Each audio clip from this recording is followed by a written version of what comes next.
Esporte. Que vem a Rio 2016. Brasil conquista o Parapan de Toronto, consolida-se como uma das potências mundiais no paradesporto e almeja conquistar a 5ª colocação geral nas Paralimpíadas.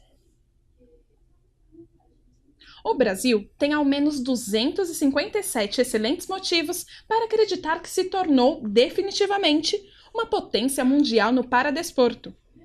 Este foi o número total de medalhas conquistadas nos Jogos Parapan-Americanos de Toronto, no Canadá, disputados recentemente. A expressiva conquista valeu o título geral de campeão da competição. A delegação nacional trouxe na bagagem 109 medalhas de ouro, 74 de prata e 74 de bronze.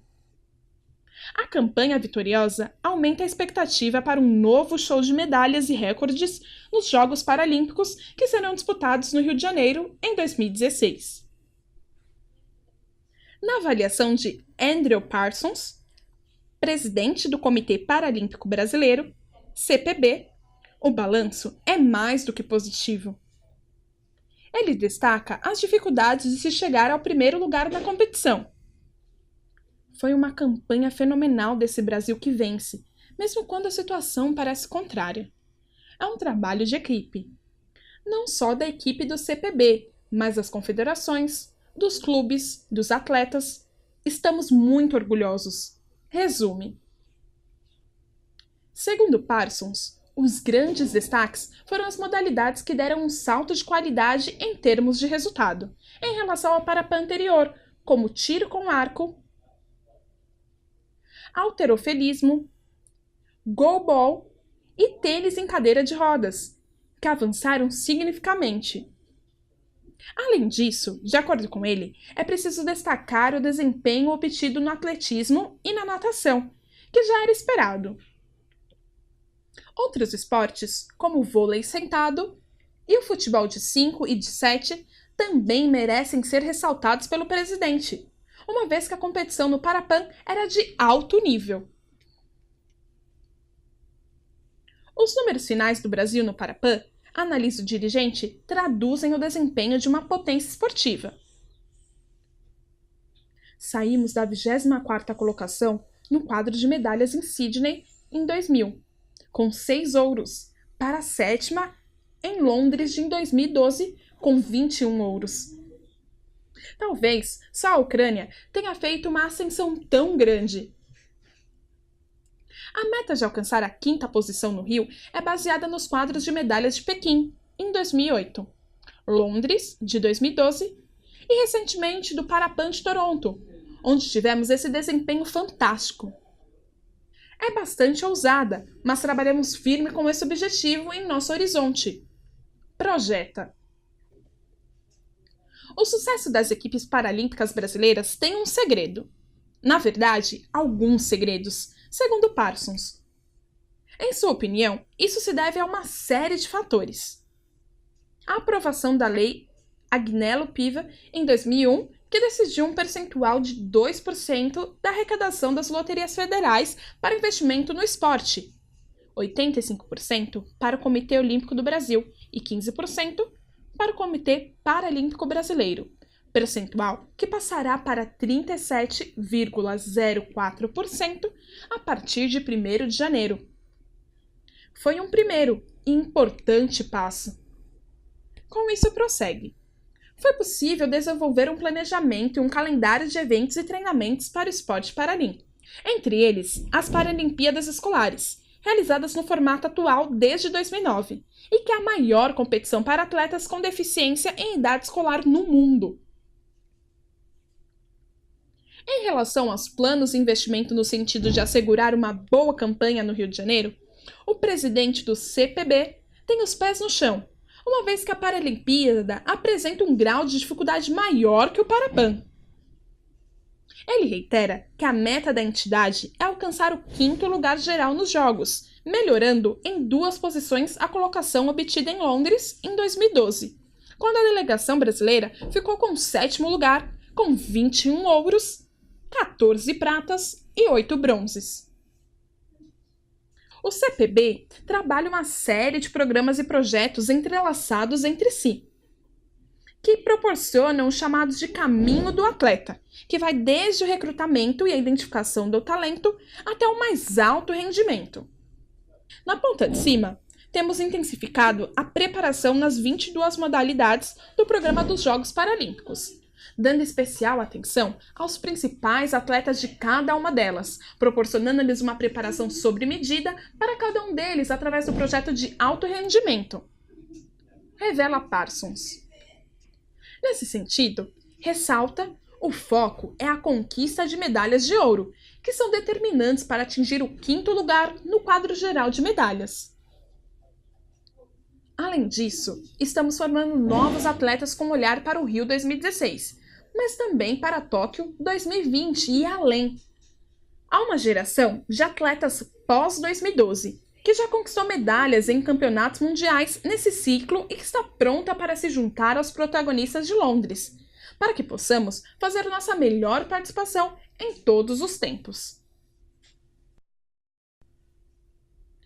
Uma iniciativa fundamental para o futuro é a construção, em São Paulo, à margem da Rodovia dos Imigrantes, do primeiro centro de treinamento paralímpico do Brasil, com capacidade para atender atletas de 14 modalidades. É uma obra em conjunto entre o governo do estado de São Paulo e o Ministério do Esporte, com a supervisão técnica do CPB.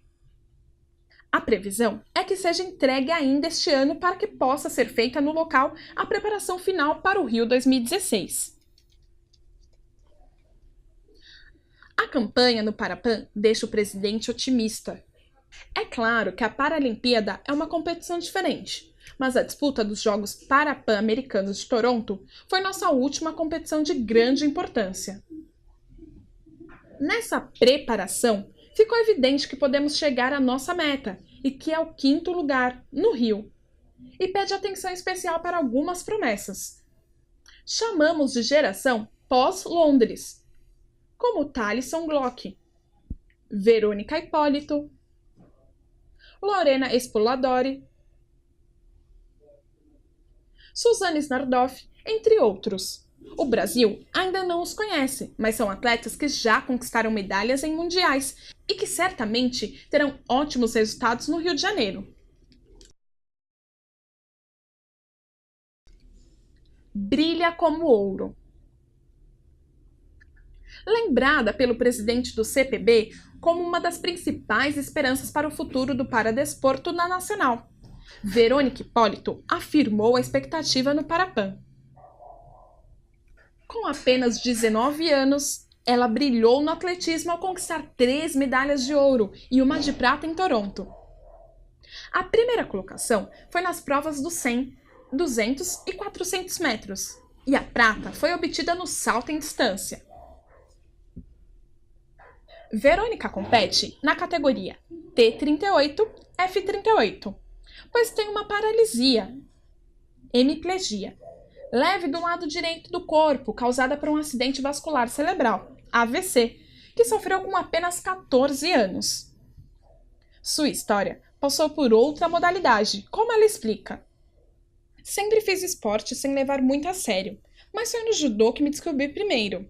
Em 2009, após uma cirurgia na cabeça, tive de parar com a modalidade. E em 2010, comecei a fazer atletismo também por brincadeira, durante 2 vezes por semana, porque meus pais não me queriam parada. Em 2011, tive um AVC, mas em 2012, a convite de uma amiga, fiz teste no meu atual clube, o SESI São Paulo. Passei no teste e comecei a treinar atletismo. Meu treinador era do movimento olímpico e paralímpico. Depois de tudo isso, em 2013, entrei no esporte paralímpico de alto rendimento. Relembra.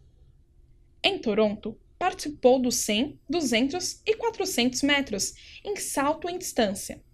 Ganhou medalha em todas, sendo que na prova de salto em distância competiu com atletas com deficiências intelectuais leves.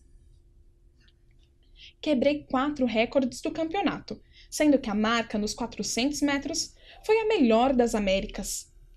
Saí como a maior medalhista do atletismo nessa edição e fui a primeira a ganhar 4 medalhas individuais. Acho que foi uma boa participação, mas como todo atleta, é um eterno insatisfeito. Na próxima vou fazer muito melhor. Revela. Para Verônica, organização e dedicação são as receitas do bom desempenho. Trabalhamos desde o esporte na idade escolar, temos seleção de jovens e seleção adulta, centros de treinamento, relatórios mensais de atletas, tudo.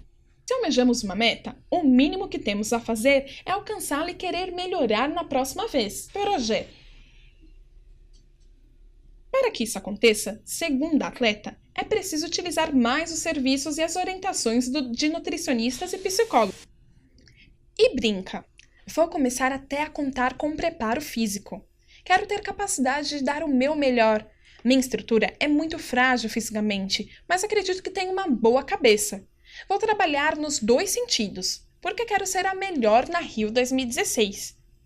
Mundial são os 2 grandes eventos testes pré-Rio 2016, tanto em grandiosidade quanto em nível técnico. Achei bem legal e me conheci mais. Completa.